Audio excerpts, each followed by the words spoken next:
Oye, ¿sabías que nos han nominado a los premios iVoox 2021? Pues si nos quieres votar, si de verdad nos quieres votar, tienes que meterte en el enlace que tendrás en la descripción de este programa o en el que estará en el perfil de Instagram o Twitter. Ahí, pinchas en el enlace, metes tus datos básicos, nos buscas, jaque mate, el logo de los ladrillitos, ya lo sabes, categoría ocio, pinchas, envías y luego comparte, por favor, que llegue a más gente que queremos ganar los premios. Premios iVoox 2021. Pota, tú puedes hacer a Jaque Mate campeón de este certamen. Vamos.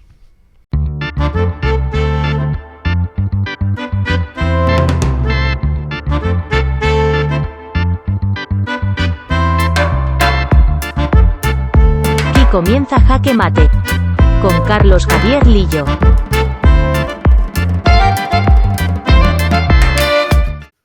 El martes 11 de septiembre de 2001 yo no había nacido. Pero el mundo que he visto en todos estos años, todos los años que llevo yo por aquí, pues sí nació aquel día, o por lo menos muchos creen que sí nació aquel día. Pasada las 9 menos cuarto de la mañana, un avión impactó contra una de las torres del World Trade Center en Nueva York. Era un día soleado, eso decían la tele y la radio a esa hora de la mañana, en la que era la hora punta. Todo el mundo iba a su trabajo, iba a las actividades del día a día. Un día más que no lo volvió a hacer. Eso, que parecía un accidente, acababa de protagonizar uno de los atentados más terribles, quizás el atentado más terrible que Occidente recuerda en décadas y décadas. Pocos minutos después, otro avión impactaba contra la otra torre, porque sí, era la otra torre.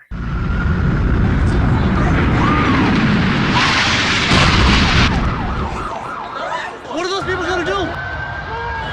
All the elevators are blocked out. Oh my God, so both towers are now. Otro avión impactó en el Pentágono, no provocó ese desastre que sí provocó en las Torres Gemelas, y una cuarta aeronave debía hacerlo en el Capitolio, aunque se estrelló en campo abierto de Pensilvania. Cerca de 3.000 fallecidos, hasta hace unos días, hasta hace unos pocos días, todavía se estaban recontando víctimas, una veintena de desaparecidos y un shock que aún sigue conmocionando. El 7 de octubre de 2001 tampoco había nacido todavía. El orgullo americano iba a la caza de Bin Laden, el que creían terrorista más peligroso del mundo. Estaba, dicen, refugiado en Afganistán, un país no excesivamente grande, en el centro del mundo, con todo cerca más o menos, que llevaba ya más de 2 décadas en conflicto y donde los amigos de los amigos dejaron de serlo. Estados Unidos, que había apoyado y había luchado contra la Unión Soviética apoyando a lo que luego serían sus enemigos, pasaba ahora a intentar desalojar del poder a los fundamentalistas islámicos. No sería un conflicto corto, es más bien una batalla que se ha prolongado hasta nuestros días. Si el 7 de octubre de 2001 yo no había nacido, las últimas víctimas de Kabul tampoco, pero dieron su vida y perdieron su vida por defender una causa que ellos creían más o menos justa. Y hoy vamos a hablar mucho de una palabra, talibanes. Pero, ¿quiénes son los talibanes, Antonio, Ángela?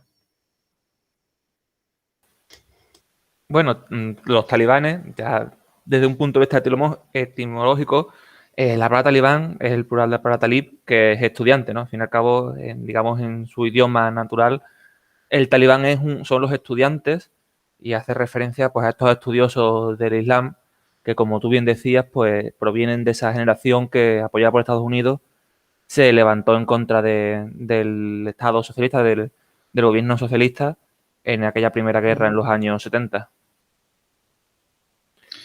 Ángela.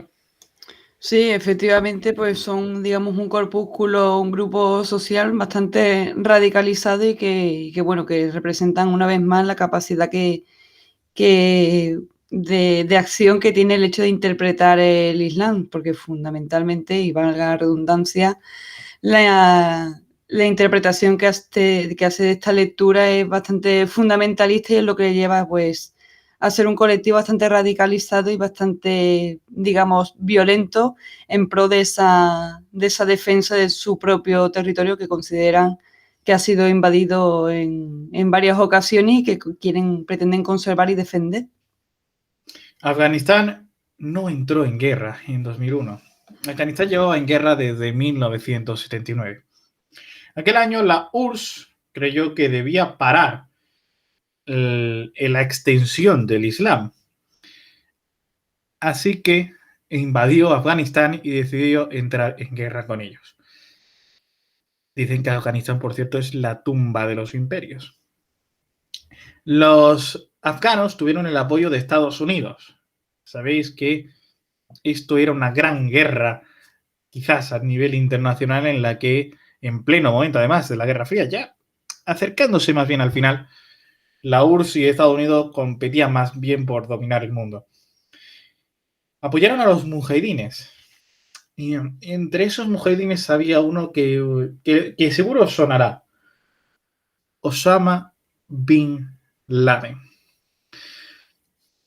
Pareció increíble, pero los mujahidines, es decir, los fundamentalistas islámicos que se oponían a la Unión Soviética, ganaron. Y eso quizás fue su final. Ganaron y todos, entre todos, se pelearon por ver quién había ganado más, quién tenía que tener más poder en el nuevo país. En 1990, cuando acabó la guerra con la Unión Soviética, empezó el caos. Empezó otra vez el caos. Empezaron las peleas por el poder, os sonará, ¿eh? Peleas por el poder. Es algo que se va repitiendo mucho en la historia del mundo. Los mujahidines se pelearon entre ellos por ver quiénes debían dirigir a Afganistán. Curiosamente, ninguno de ellos lo acabaría haciendo. De las zonas rurales salieron los talibanes, que estaban exiliados y que volvieron desde Pakistán con la idea de devolver el orden. Y tenían pensado hacerlo por la fuerza y con métodos, la verdad, que más o menos cuestionables. Querían acabar con el caos y lo hacían asesinando o con atrocidades tremendas contra quienes creían delincuentes. Si robabas, te cortaban las manos, si cometías un adulterio también iban contra ti. Pero caló, es un discurso que caló. Querían orden en medio del caos. Y en 1996 llegaron al poder. Bueno, en no todos los lugares, porque hubo una provincia, Panjshir, donde la resistencia se mantuvo. Pero esa es una historia que luego contaremos. En 1996 llegaron al poder, acurrucaron a Bin Laden, le escondieron. Estados Unidos ya empezaba a buscarle. Pero todo se desvaneció el 11 de septiembre. Como veis, estos más de 20 años de guerra en Afganistán, previas al 11S. Bueno, yo solo por hacer precisar un poquito, cuando os hablo al principio, ¿no?, de la guerra soviética, realmente no es una invasión como tal de Afganistán, sino que en Afganistán existe una revolución, la de los Saur, que pone a Taraki como presidente, el cual fue asesinado apenas un año después por uno de sus generales, por Amin, el cual pues empezó a llevar una cruenta,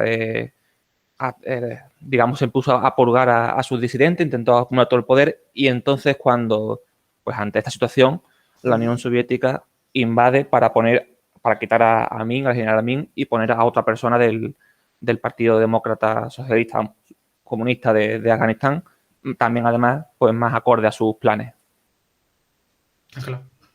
Sí, efectivamente, pues bueno, volviendo a la pregunta que hacías al principio, tras esta brillante matización de Antonio, pues efectivamente el recorrido de esos 20 años pues parece una historia con todos los ingredientes habidos y por haber, ¿no? Desde la lucha por el control de un territorio, el dolor de un pueblo y bueno, y varios participantes, varios implicados que no han dudado en radicalizarse y casualmente se dan algunas algunas paradojas que ahora pues comentaremos, ¿no? Lo que sí es curioso es que una de esas paradojas, por ejemplo, es que en Estados Unidos pasa algo y es que los amigos de mis amigos dejan de serlo, la verdad es que pronto. Y pasó en Estados Unidos. Estados Unidos acabó luchando contra quienes apoyó a finales de los 70 y durante la década de los 80. Es una paradoja extraña. Correcto, esa paradoja tan dañina y evidente, sobre todo más que dañina, evidente. Me refería, ¿no? Cómo se da la vuelta a la tortilla y al final, pues acabas luchando contra aquellos, bueno, contra tus propios hijos, muy entre comillas, ¿no? Porque al final lo que quieres es controlar y dominar una zona del mundo que parece que se te está yendo de las manos. Y efectivamente, pues a raíz del 11 de septiembre de 2001, pues la política exterior de Estados Unidos dio un vuelco radical que, bueno, del que ahora hablaremos. Sí, además, por desgracia, no es un caso único, ¿no? Es algo que realmente ha ocurrido en muchas ocasiones, sobre todo a través pues, de la agencia de la CIA, y que además ha sufrido pues, este efecto de bola de nieve en el cual, digamos, apoyan a grupos como, estamos hablando de los talibanes, ¿no? Pero como otros tantos, llega un momento en el que, como estamos diciendo, tienen que enfrentarse a ello y lo que hacen es apoyar a otro grupo minoritario seguramente más radical todavía para que los quite y es como una bola de nieve que cada vez se hace más grande, ¿no? Ya que hemos visto cómo ha ocurrido eso con los mujahidines, después con los talibanes, con Al-Qaeda, con el ISIS y ya, bueno, y también en Latinoamérica, pues más de lo mismo. Eso es precisamente porque yo recuerdo las palabras de Hillary Clinton cuando era secretaria de Estado de Estados Unidos antes de dejar Obama al cargo, que decía, bueno, nosotros lo que nos ha pasado con el Estado Islámico es que le hemos financiado, pero lo hemos financiado mal y tenemos ahora las consecuencias que tenemos. Entiendo que con los talibanes o con los fundamentalistas afganos pasó lo mismo. Sí, pues, yo... Bueno, Dale, sí, dale. Ángela. Bueno, iba a decir que simplemente, sí, efectivamente, en ese momento pues se les apoyó porque al fin y al cabo eran personas en la otra punta del mundo y como bien decías antes, pues tenían un enemigo en común, ¿no? Entonces en ese sentido pues parecía que no había nada que perder. Lo que ocurre es que a largo plazo y con la posición de este grupo tan fortalecida, pues obviamente les acabó rebotando y es que pues para sorpresa de nadie, darle armas, darle dinero, darle entrenamiento a personas que solo quieren el mundo arder, antes o después se va a ir contra ti. Sí, y además también se da una particularidad muy común en todos estos días, ¿no? Que también ese rechazo a esa occidentalización del propio territorio, ¿no? De esa invasión, entre comillas, cultural que pretendía Estados Unidos, porque claro, efectivamente, Estados Unidos en ese momento era el gigante por antonomasia. Y bueno, y esa proyección que quería llegar hasta el último rincón del mundo, pues probablemente en puntos concretos, pues es comprensible que llegara a sentar un poco más. Lo que pasa es que las consecuencias han sido drásticas de ese apadrinamiento, de ese adoctrinamiento, entre comillas, que ha acabado pues en una radicalización incontrolable, cuya resolución, pues para mí, desde mi punto de vista, ha sido nefasta. Pero el martes 11 de septiembre de 2001 todo cambió. Ese día, todos recordamos, yo recuerdo haberlo visto en YouTube años después, lo que ocurrió, la catástrofe. Y recuerdo haber visto en YouTube unas declaraciones del sabio ya fallecido, Jesús Hermida, diciendo, ahora mismo estamos en guerra contra alguien. No sabemos contra quién, pero estamos en guerra contra alguien. Pues parece que era Afganistán la guerra. Antonio. Sí, efectivamente. Además, podemos hablar quizás de la guerra infinita que siempre ha estado entre viva o dormida, pero que desde luego, decíamos al principio, ¿no? Es como el cementerio de imperios y esa guerra interminable y desde luego no parece que tenga un fin ni un principio claro. Porque yo os quiero preguntar algo. Vosotros, yo es que no había nacido, o sea, es que suena absurdo, pero es que no había nacido. Pero vosotros, ahora voy a llamar viejos, ya sí habíais nacido y no erais personas todavía hechas y derechas, pero ya teníais una cierta edad. ¿Recordáis algo del 11S o tampoco? Yo la verdad es que lo primero que quizás recuerdo es ya directamente la invasión de Irak en 2003. Del 11S, no. Retrospectivamente sí puedes ver alguna imagen y acordarte de algo, pero algo muy superficial. Luego de las consecuencias inmediatas, por así decirlo, sí se retiene más, pero evidentemente fue un colapso brutal, sin precedente, porque fue, como tú bien has dicho, yo creo que la eclosión de un modo de terrorismo incorpóreo. O sea, al que probablemente años atrás no se le había dado la importancia hasta que decidieron cortar, dividir el mundo, cortar con esa imagen de armonía que a priori pues se tenía. Es que fíjate, yo, por ejemplo, esto ya estamos desviándonos un poco del tema, pero lo cuento ya que estamos. O sea, vosotros erais niños, o sea, esto para la gente que no escuche va a pensar que ya tenéis 50 años, pero que erais niños. Pero yo, por ejemplo, cosas que pasaron cuando yo era un niño y, hombre, no tengo grandes recuerdos, pero si me acuerdo de algo, por ejemplo, del accidente de Spanair, tengo algún recuerdo de esa tarde, pero no sé, era por preguntaros simplemente. Bueno, el 11 de septiembre de 2001 cambió el mundo y, como dije, el 7 de octubre de 2001 el orgullo americano iba a la caza de Bin Laden. La excusa para entrar en Afganistán era la cosa que más le gusta a Estados Unidos. Vamos a llevar la democracia a Afganistán. A ver, vamos a hacer un spoiler. Joe Biden acaba de meter la pata y acaba de desmontar toda la excusa diciendo que eso en realidad no era así, que ellos iban a intentar evitar atentados. También hay que decir que los talibanes por sí mismos, si no se les molesta, no hacen nada. Es decir, ellos solo quieren llevar el Islam a Afganistán y a algunas zonas de Pakistán. El resto del mundo les da exactamente igual. Eso no pasa con Al-Qaeda, que es donde pertenecía Bin Laden, que sí buscan un gran califato islámico mundial. Pero los talibanes, si no se les molesta, no hacen nada. O sea, son, por decir así, inofensivos a nivel mundial. Solo van buscando esa implantación de Islam en Afganistán. Han sido 20 años de guerra, pero una pregunta que surge es si Estados Unidos era realmente el modelo a seguir, porque la imagen que nosotros hemos tenido aquí era Estados Unidos bueno, talibanes malo. Pero Estados Unidos era tan bueno como nos lo querían vender, Antonio.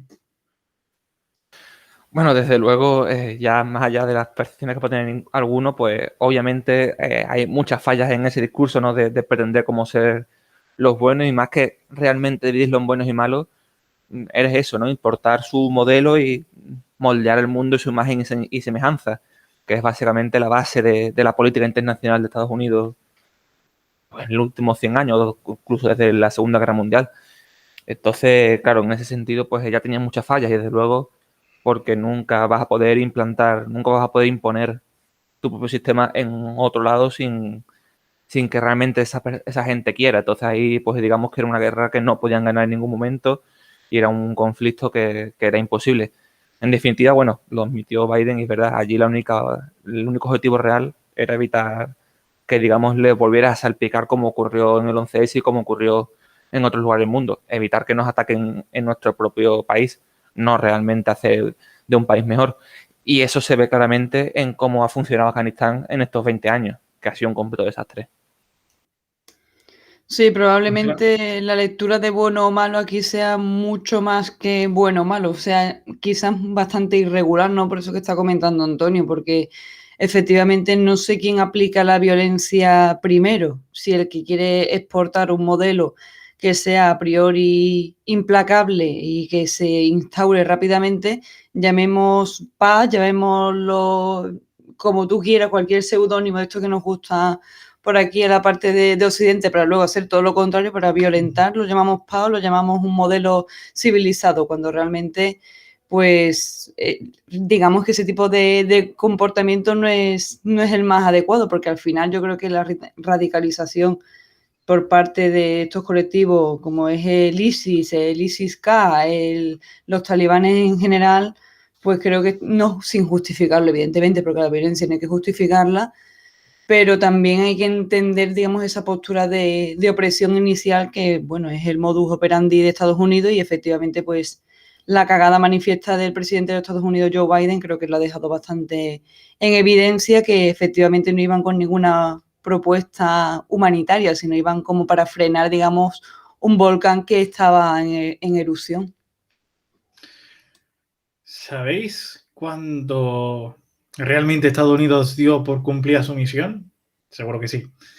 El 2 de mayo del año 2011, que en realidad era 1 de mayo en Estados Unidos, pero que en España ya era 2 de mayo.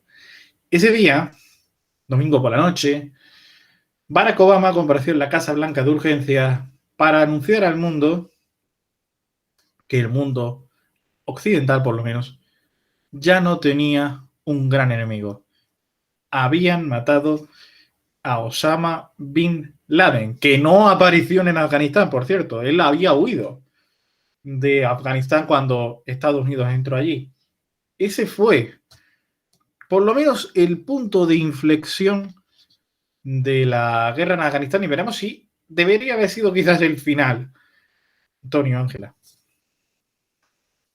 Sí, y de hecho es tan claro que una vez con esa operación se acaba realmente todos los intereses de Estados Unidos en Afganistán, que apenas un año después el mismo presidente Obama ya empezaba a hablar de que había que salir de Afganistán y que había que ir preparando una salida ordenada. Efectivamente, pues claramente el objetivo en todo momento fue intentar evitar que los talibanes, que Al-Qaeda o cualquier otro grupo terrorista intentaron un atentado en suelo americano, y una vez que se cargaron, digamos, le cortaron la cabeza a la serpiente y que parecía que quedaban los grupos debilitados, fue cuando ya empezaron a poner en marcha estos planes de salida que negoció y oficializó Trump y que ahora ha ejecutado de forma pues, seguramente bastante cuestionable Joe Biden. Sí, efectivamente, pues la famosa Operación Jerónimo, ¿no? Con la que se llamó a esta misión en Abbottabad, en Pakistán, donde dieron casa, digamos, al premio, ¿no? Porque yo creo que eso fue, digamos, lo que dice Antonio, ¿no? El planteamiento era bastante claro. Cazamos, digamos, al detonante y ya somos los reyes del universo porque hemos librado al mundo del mal instaurado en la Tierra, cuando realmente ha sido una victoria simbólica, una victoria importante, un hito importante para la historia del mundo, pero sin duda los años posteriores han descrito un mundo que sigue igual de fracturado y que efectivamente, pues bueno, la actualidad que está viviendo el país entero, Afganistán, creo que es bastante, demuestra no ese triunfo, ¿no? Sino ese fracaso, porque al final no se consiguió nada más allá de conseguir la cabeza del diablo. Pero el problema siguió. ¿A Estados Unidos le han sobrado 10 años de guerra? Bueno, seguramente le han sobrado casi 20, ¿no? Porque en ningún momento en Afganistán ha sido un territorio tranquilo, ni en el que han estado a gusto, ni en el que no han podido, digamos, pues estar desplegados de forma normal. Siempre han estado permanentemente, aunque tuvieran el control del gobierno central en Kabul, en pelea constante con facciones, con otras regiones, etcétera. Seguramente, ni aunque, o sea, no sabemos realmente qué hubiera pasado si se hubieran ido antes, si hubieran aguantado más. Lo que sí es cierto es que claramente era un proyecto fallido en el momento en el que el gobierno, esa nación que decías que estabas ayudando a construir, colapsa en un par de días en cuanto empiezas a marchar, en cuanto anuncias que empiezas a marcharte. Entonces, pues, realmente toda la guerra aparentemente ha sido un fracaso en ese sentido. Sí, yo creo que efectivamente la palabra fracaso es lo que definen todos estos años, ¿no? Estos 20 años de sacrificio a todos los niveles y sobre todo de una sensación de esperanza, sobre todo de cara al pueblo afgano, ¿no? Que yo creo que es el primero que se tiene que sentir traicionado porque, claro, en una situación, como bien dice Antonio, tan crispada, que nunca ha mantenido una estabilidad, que al final tu supuesto salvador, digamos, que venía a paliar un poco esa situación tan resquebrajada, salga huyendo por la puerta de atrás y te deje en esa situación, pues yo creo que bueno, que deja también un clima bastante confuso, sobre todo en el pueblo afgano, que es el que sale sin duda pues el más dañado al final de estos 20 años de violencia variopinta. ¿Y por qué la democracia no ha triunfado en Afganistán si el sistema era tan bondadoso según Estados Unidos? Bueno, seguramente para empezar porque ni siquiera se le puede llamar a esa democracia y desde luego era un sistema pues que era completamente corrupto e insalvable.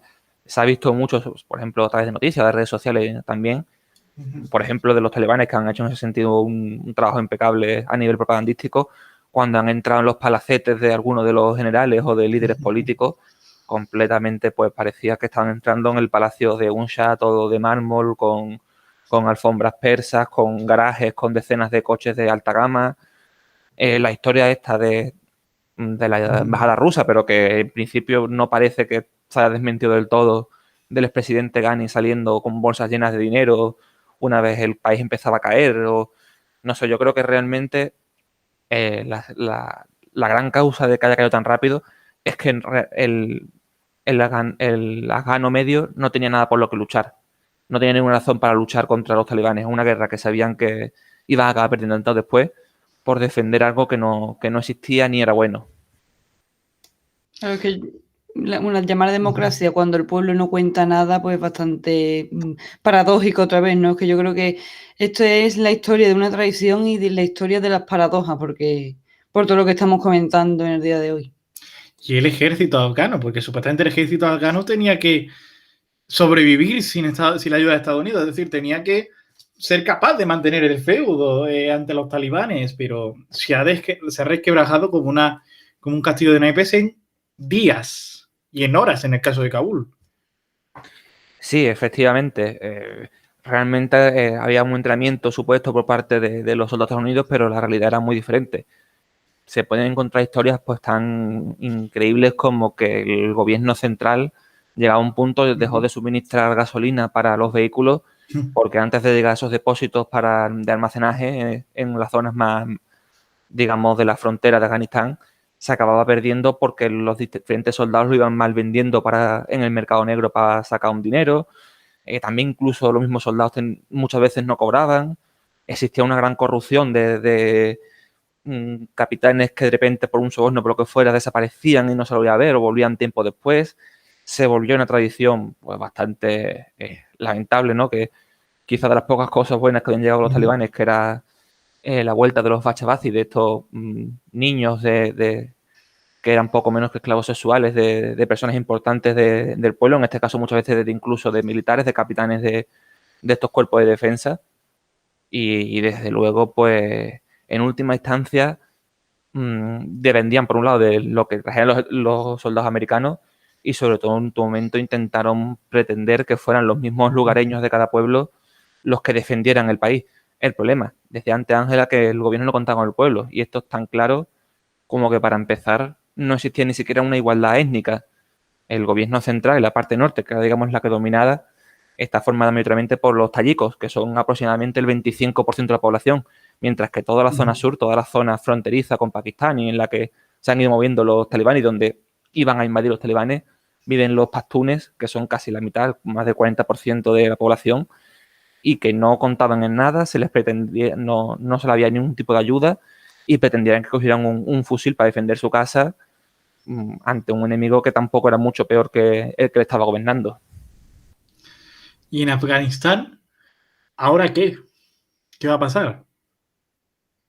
Bueno, pues yo creo que en resumidas cuentas es la historia de un pueblo pendular, ¿no? Que su destino no lo controla, no lo ha controlado nunca y que ahora queda a merced pues del deseo y poder de los talibanes, que son al final los que se han quedado con la manzana roja, ¿no?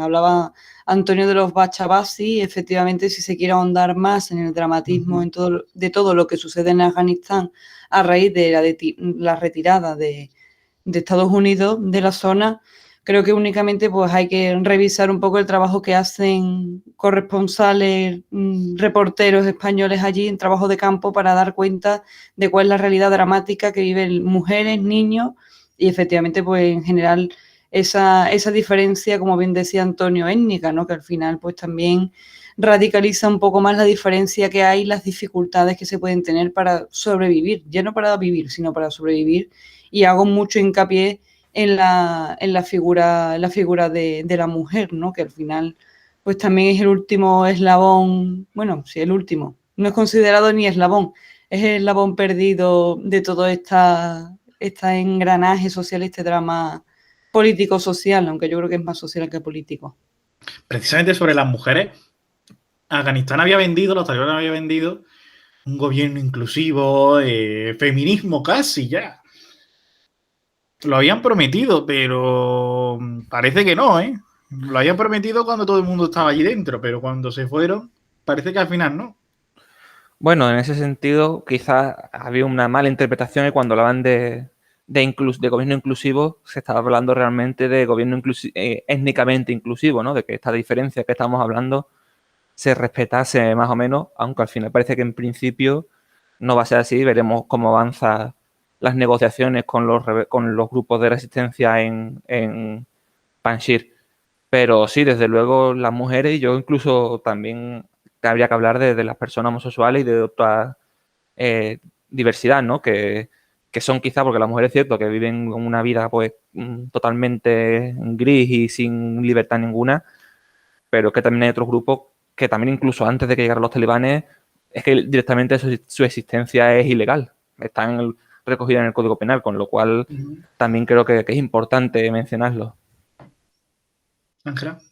Sí, sí, sin duda, pues lo que decíamos al principio, ¿no? La cuestión de la diferencia y de la libertad es algo que como eslogan está muy bien, pero que no sabemos hasta qué punto es realizable. Y efectivamente, por lo que tú planteabas al principio, Carlos, habla de esa inclusión social, pues a mí a priori me parece pues una etiqueta propagandística que supongo que no se creerá a nadie, no por nada, sino por la trayectoria, los antecedentes que tienen pues en general los talibanes y la vida en Afganistán, que sí, que efectivamente pues con Estados Unidos pues han tenido, digamos, supuestamente una vida un poco más normalizada, pero ¿de qué sirve tener una vida más o menos estable, más o menos libre, muy entrecomilladamente, si al final acaba saliendo por la puerta de atrás dejando al pueblo vendido otra vez a merced del desastre? Fíjate, hablando de la merced del desastre, había una pregunta que quería hacer al final, pero la voy a adelantar. ¿Cuándo nos olvidaremos de Afganistán? Porque a mediados de agosto todos éramos Afganistán. Todos con las mujeres afganas, todos que qué pena, todos que hay que evacuar al mayor número de gente. Bueno, pues ya poca gente se acuerda. Ahora esta semana ha salido un poco más las noticias porque parece que por fin van a poder conseguir formar gobierno los talibanes, que era una de las máximas que tenían, que no lo habían hecho todavía, pero toda esa ola de todos somos Afganistán, hay que luchar por las mujeres de Afganistán, toda esa ola se ha vuelto un poco hipócrita porque ya nos hemos olvidado y no ha pasado ni un mes. Sí, yo creo que es un poco lo que decía Antonio al principio, que es que no hay que condenarlo, sino que hay que intervenir y actuar. Y yo creo que en este caso, a nuestra zona, Europa y demás, nos encanta el hecho de condenar públicamente, pero no de actuar. Y a lo mejor deberían de unir fuerzas para intentar pues, derrocar a un gobierno tirano que ya está constituido y que probablemente sea ya imparable y cuya implicación sea mundial ahora ya que dominan su territorio. Bueno, yo la verdad que en este tipo de casos soy completamente contrario a intervenciones militares. Creo que ya lo hemos demostrado, son siempre un error. Lo hemos demostrado no solamente en Afganistán, sino en un montón de países. Y desde luego, claro, es cierto que parece ya que iba a olvidarnos de repente, como decías tú, Carlos, de todo lo que ha ocurrido. Ahora con este aniversario del 11S, pues se recordará seguramente en estos procesos electorales que vienen ahora en varios países de Europa se volverá a hablar un poco del tema, pero quitando estos pequeños reflujos de información, yo creo que este tema está ya completamente cerrado. O sea, ya Afganistán ha perdido ese interés del momento del hashtag y del apoyo repentino a una gente, porque digamos que ya se ha exprimido a esa vaca, por decirlo de una forma cruda.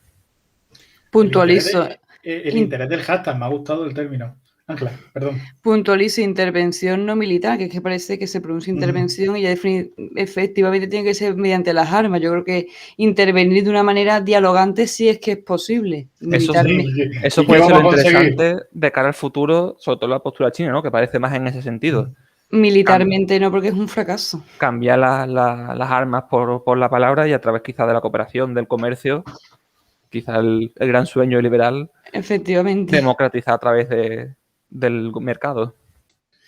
Precisamente porque China y Rusia también, pero sobre todo China, parece que va a ser la que gane la partida en cuanto a Afganistán, sin haber entrado realmente, porque va a ser la que se beneficia ahora del fracaso estadounidense. Bueno, Rusia, por un lado, yo creo que realmente ni gana ni pierde, porque tampoco estaba metida en ese conflicto. Quizás sí gana un poquito, bueno, se quita presencia americana en la zona, que eso, pues para esos países de esa zona, pues es siempre positivo. En el caso de China, obviamente, es la gran ganadora. Ya, pues prácticamente esto a nivel de discurso deja a Estados Unidos herido como gran imperio. Y eso China, pues, lo va a aprovechar. Además, también, pues, gana una oportunidad de conseguir un gobierno aliado. Y en principio parece que no tiene ningún problema con Afganistán. Ya poco menos han dejado caer que que después de, digamos, decir, de echar las culpas a Estados Unidos de todo lo que ha ocurrido, han dicho, de hecho decían ayer o hace 2 días, que Afganistán ahora lo que tiene que hacer es pasar páginas y empezar a reconstruir.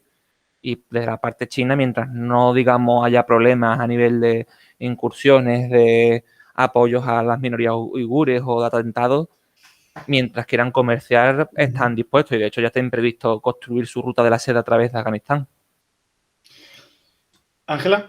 Sí, efectivamente, yo creo que en definitiva es la historia de a rey muerto, rey puesto, porque en este caso serán Rusia y China los que cojan, digamos, esa banca libre que ha dejado Estados Unidos para sacar réditos y al final, pues, otra vez llevar a cabo una política expansionista a través del comercio, como bien decía Antonio, que yo creo que va a ser el móvil principal para esa reconstrucción a la que se apela, pero claro, lo que hay que ver es lo que está soterrado debajo de esa reconstrucción a través del comercio. Y hay una provincia en Afganistán que fue la resistencia antes de la invasión estadounidense, resistencia a los talibanes. Ha sido una provincia resistente a los talibanes todo este tiempo y parece que ha caído, porque no está muy claro. Hablamos del Valle del Panjshir, Antonio. Bueno, sí, efectivamente, es un valle montañoso cerca de la zona de Kabul, en el centro del país, que aunque realmente gran parte de Afganistán tiene esta orografía montañosa, este valle en concreto, pues también por su geografía y por esta historia que estabas comentando, ¿no? De tantos años siempre siendo como el búnker de resistencia, pues se ha creado esta fama del lugar en el que los rebeldes al gobierno que sea se reúnen. Ahora mismo, la verdad es que, como decías, no sabemos porque obviamente pues hay propaganda desde ambos lados diciendo que ambos están ganando la batalla por el valle, aunque lo que sí que parece es que si no está cerca de caer, lo hará pronto. O sea, si no ha caído ya, lo hará pronto. Porque está claro que no son capaces, los talibanes esta vez quieren estabilizar rápidamente el país para poder, digamos, poder convertirse en un estado propiamente dicho y empezar a poder conseguir reconocimiento internacional y no quieren que se les enquiste ese conflicto. Y además también permite, bueno, no sé si lo vas a comentar, sí. No, adelante, pero adelante. El punto interesante también es a nivel mediático que el que se ha erigido como líder de este grupito, estaríamos hablando de Masud hijo, que su padre fue una de las grandes figuras del Afganistán antiguo. Pues muy interesante. Y términos que tenemos que conocer a partir de ahora para hablar de Afganistán. Red Haqqani, que no hay otra cosa que el ala dura de los talibanes, los más extremistas de los extremistas. Son los que ayudaron a huir a Bin Laden tras el 11S. Reciben su nombre por Sirajuddin Haqqani, que es su líder desde 2018, tras la muerte de su padre, y es el nuevo ministro del Interior de Afganistán. Su padre, por cierto, fue muy aliado de Estados Unidos contra la Unión Soviética. Tienen buenas finanzas, es decir, de dinero no van mal, y están muy dispuestos al combate. Dicen que son el nexo talibán con Al-Qaeda. ¿Qué opináis sobre la red Haqqani? Yo creo que es el vasoconducto nutricional de todo este nuevo gobierno, ¿no? Nada más que tener de ministro del Interior a una de las personas más cruentas, pues creo que ya abre un poco la veda de cara a lo que puede ocurrir. Aparte, pues bueno, se reconoce como la fábrica de yihadistas, ¿no? Yo creo que es algo ya simbólico de lo que puede ocurrir a partir de ahora, porque yo creo que su reconocimiento, lo que pretendan, sea a raíz de la violencia, sea comercial, que eso vendrá muy a largo plazo, pero la violencia física con armamento y de una manera cruenta creo que va a ser el primer detonante, y todo tiene pinta de que esta va a ser su primera actuación.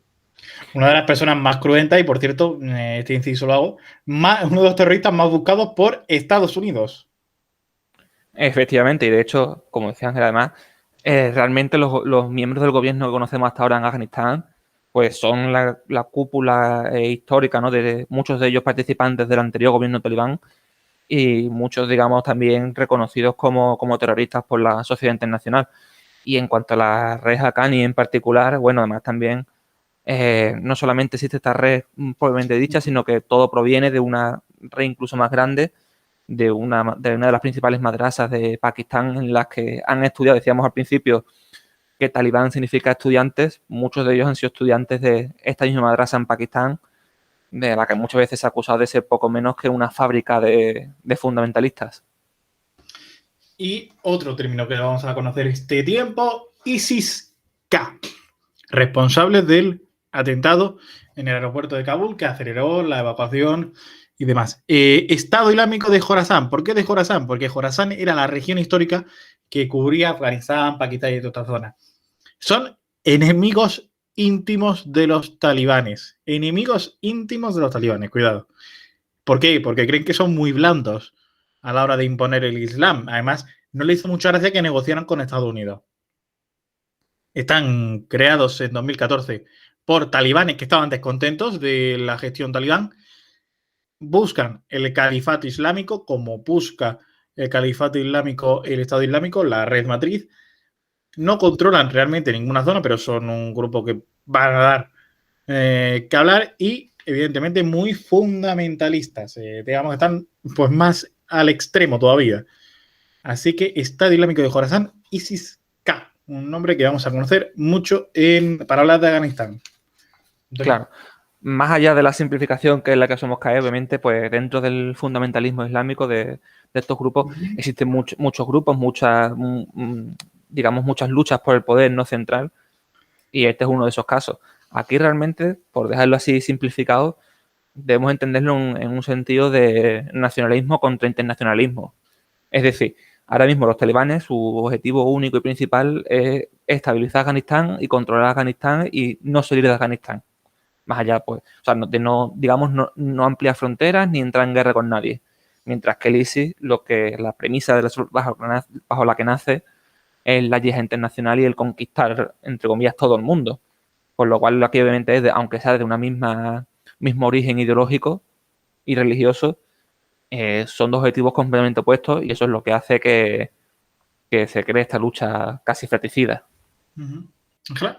Exacto, yo un poco tengo que puntualizar lo que ha dicho Antonio. Efectivamente, pues claro, las guerras internas pues se van a seguir sucediendo, y después, en este caso el ISIS-K, pues llama a los talibanes afganos nacionalistas asquerosos. O sea que es al principio la descripción que ha hecho Antonio de nacionalistas contra internacionalistas, pues yo creo que resume un poco todo lo que va a venir ahora, porque efectivamente esa estabilidad que buscan los talibanes creo que va a estar bastante resquebrajada por estas sensibilidades tan plurales que hay, ¿no? Esta capacidad esta intención de expandirse y de barrer el mundo de una manera concreta, y otros pues prefieren ese proteccionismo y esa regeneración del propio pueblo que fue ya, o interpretan, creo yo, que fue expropiado o fue padeció un intento de expropiación hace tiempo. Pues sí. Estaremos muy pendientes. Términos que vamos a usar. Nosotros en este ratito hemos intentado explicar lo que ha ocurrido en Afganistán y lo que está ocurriendo en Afganistán a partir del día que hoy conmemoramos, que es el 11S, hace ya 20 años, esos terribles atentados. Todos los que lo vivisteis lo recordaréis, evidentemente. Yo no había nacido, como recuerdo. Pero sí quiero cerrar el programa de hoy con una de las personas que ese 11S más escuchamos o más conocimos en España. No es talibán, no es Bin Laden, no pertenece a Estados Unidos, pero sí fue testigo fundamental de la historia. Hablo de Ricardo Ortega, que era el corresponsal de Antena 3 en Nueva York, cesado porque a Aznar no le gustó la cobertura de noticias como esta y enviado como freelance a Haití, donde falleció en un suceso terrible. Muy importante. Ha habido otra explosión. Lo que aprecio desde aquí, a salvo fuego y humo, no sé a qué puede... La otra torre, Ricardo, la otra torre. La ha otra impactado torre. en la otra torre. Y además en una zona más baja aún. Dios santo, es otro avión, parece, el que se ha estrellado en la otra torre. Parece que ha sido otro avión, esto no es... Si se confirma esta circunstancia no es casual, por supuesto. Muy importante para los directores de las empresas de medios que se creen gurús del periodismo. Los periodistas están donde suceden las cosas. No hay periodismo sin ver los hechos de frente, de cara. Y hay una red de maravillosos periodistas que se llaman corresponsales de guerra, es decir, van a zonas de conflicto donde nadie quiere ir, van y lo cuentan. ¿Por qué? Porque es su trabajo y porque además es por lo que les debemos pagar. Ese es otro punto aparte. Les debemos pagar bien, no mal pagarles, sino aprovecharnos de ellos. Si vamos a pagar millones de euros a Belén Esteban, que no lo critico y está muy bien, pues igual habría que quitarle un milloncito de euros a Belén Esteban y darle un poquito más de sueldo a aquellos que se juegan la vida porque nosotros estemos informados y porque nosotros sepamos noticias como esta que hemos intentado contar desde España, desde la tranquilidad de nuestras sillas y desde la tranquilidad de nuestros cuartos. Todos somos muy amigos del periodista cuando muere, todos somos muy amigos del periodista cuando lo matan, todos somos muy defensores del periodismo cuando hay un caso de censura, pero en la realidad todos somos muy poco amigos del periodista. Así que el periodismo es importante por gente como esta. Y a Ricardo Ortega se le recuerda en el 11S precisamente por la otra torre Ricardo. Eso que dijo Matías Prats cuando un avión impactó contra la segunda torre gemela. Así que esta reflexión nada más para acabar, desviando un poco del tema, pero aprovechando el tema de partida. Al periodismo hay que pagarle bien y al periodismo hay que darle libertad para que pueda hacer su trabajo. Eso es muy importante. Señoras y señores, gracias por escucharnos. Especial de Jaque Mate, 20 años del 11 de septiembre de 2021.